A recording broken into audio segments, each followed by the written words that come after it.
third video about traveling that you've made in a row. Is this a travel channel now? No. I have left my house 3 times this month. I could not handle running a travel channel. Travel. It will leave you speechless, then turn you into a storyteller. Was the first quote that I found when I looked up travel to tell stories quotes. Today, I have gathered some stories from my trips that I didn't even realize I still remembered until I started writing the script for this video. And so, I will be taking you all on a trip down memory lane. So let's all dive in and enjoy the chaos. We're going to start off with my first trip to a foreign country, which was Japan. We were visiting Tokyo at the time because I wanted to go to Disneyland, and I also wanted to try the abnormally large cotton candy at Harajuku, which tasted exactly like normal cotton candy, but I would assume that it has more sugar in it. Now, back in Tokyo, there was this one local train line where I would fall asleep every single time that we got on and woke up right before we had to get off. Now here's a fun fact. I had never fallen asleep on any train lines that I took in my entire life at that point, and also during the course of the entire trip. I just fell asleep on this one, and my brain decided, you know what? This is gonna be our go-to activity every time that we get on this line. One time I fell asleep as usual, but I didn't wake up when we were supposed to get off. So my dad had to physically drag me out of the train. And I still didn't wake up. He dragged me out of the station, down a small set of stairs, and onto the middle of a street. And I was somehow 80% asleep the entire time. I only woke up then because I could not balance without constantly almost falling onto the pavement, which would have either woken me up very painfully or caused me to pass out once again. I don't even remember this happening. I just pieced together this story based on what I still remember. Moving on from the story that I pieced together but didn't actually remember anything, next up,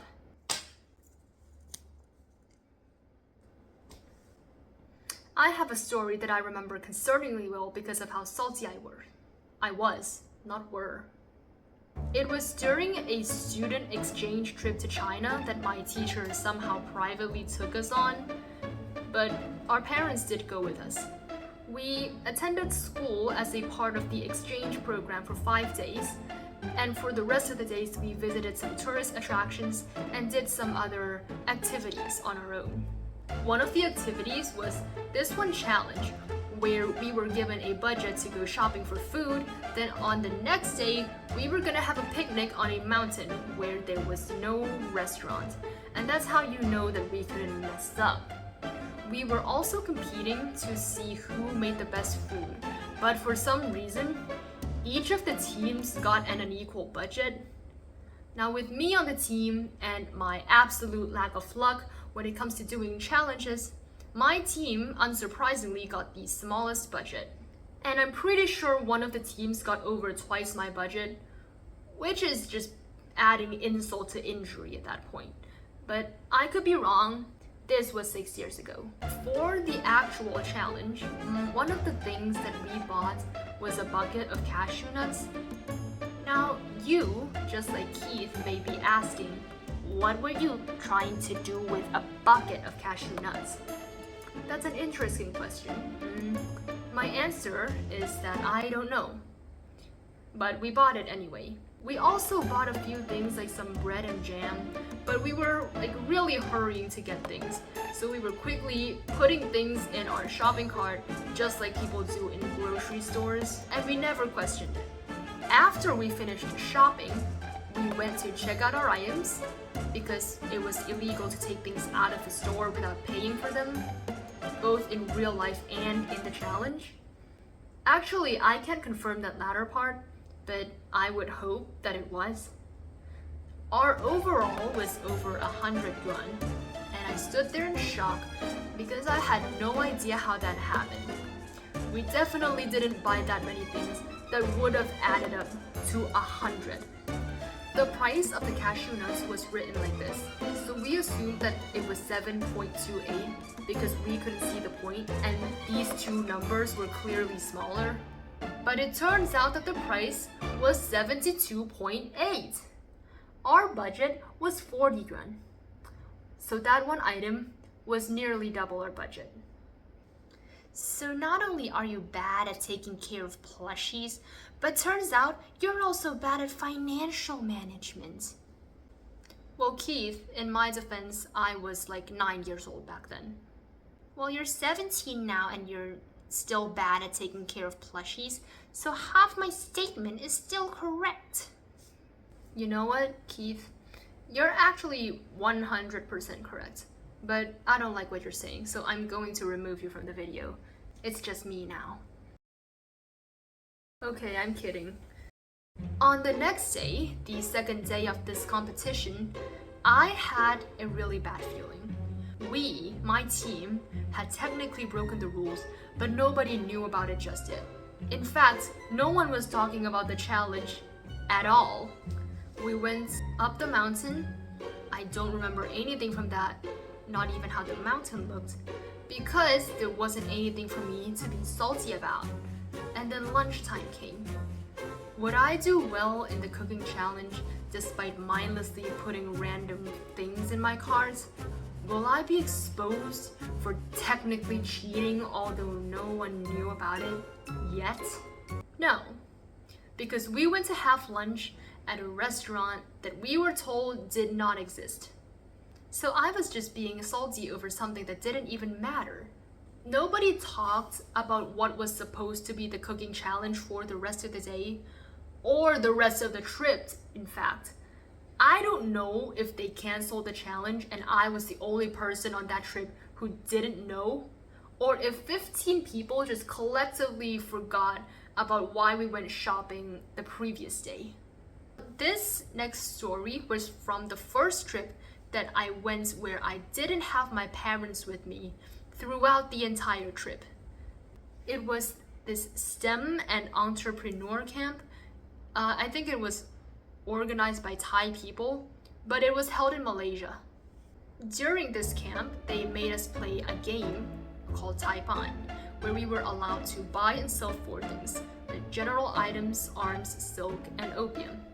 It was a trading game, if it wasn't obvious already. The audience isn't as stupid as you, Jean. Keith, why are you so mean?